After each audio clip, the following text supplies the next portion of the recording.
की राज्यपाल ने सुप्रीम कोर्ट के जजों से पूछा सवाल। एडिटर गिल्ड के पत्रकारों को राहत तो फिर मनीष कश्यप को जेल क्यों? एक तरह के मामले में दो अलग सुनवाई क्यों? बिहार के गवर्नर ने इस भेदभाव पर जताई आपत्ति।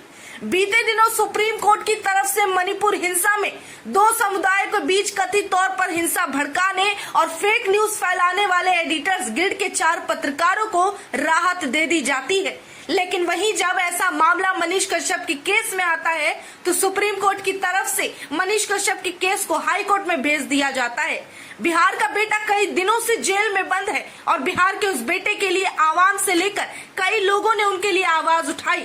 लेकिन हाल ही में किया गया सवाल अब मनीष कश्यप के लिए आने वाले समय में बेहतर साबित हो सकता है, क्योंकि ये सवाल किसी और ने नहीं बल्कि खुद बिहार के गवर्नर ने उठाई है। जानकारी के लिए बताते चले कि हाल ही में एडवोकेट बीवी देशपांडे मेमोरियल में आयोजित कार्यक्रम के दौरान अतिथि के तौर पर बिहार के गवर्नर राजेंद्र आर्लेकर अतिथि के तौर पर पहुंचे थे। तभी उन्होंने वहां बैठे लोगों से एक ऐसी बात कही जिस पर हर किसी को गौर फरमाना चाहिए। साथ ही बताते चले कि उस कार्यक्रम में केवल साधारण लोग या नामचीन हस्ती ही नहीं बल्कि सुप्रीम कोर्ट के जज भी मौजूद थे। बिहार के गवर्नर पूछते हैं कि आखिर एक ही मामले पर दो तरह अलग अलग सुनवाई क्यों?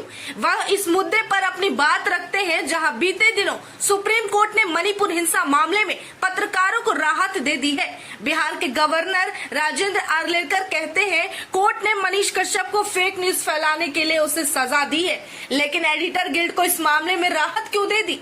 आगे वो कहते हैं कि हमें जानकर ये बेहद दुख होता है कि एक व्यक्ति के मामले में सुप्रीम कोर्ट ने उसे राहत देने से मना कर दिया, साफ इनकार कर दिया। वहीं कुछ और लोग इस मामले में दोषी पाए जाते हैं जहां कथित तौर पर उन्हें सामुदायिक हिंसा भड़काने की कोशिश ऐसा आरोप लगता है, लेकिन बावजूद उसके उस मामले में सुप्रीम कोर्ट उन्हें आजादी दे देते हैं।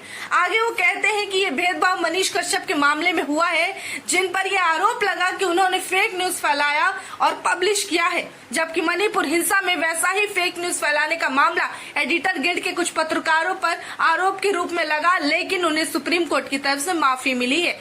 आगे वो कहते हैं कि मुझे लगता है सुप्रीम कोर्ट का ह्यूमन वैल्यूज, फंडामेंटल वैल्यूज और नॉन फंडामेंटल ड्यूटीज और राइट्स यानी कि अधिकार और मौलिक अधिकारों पर भी ज्यादा बेहतर तरीके से ध्यान देने की जरूरत है।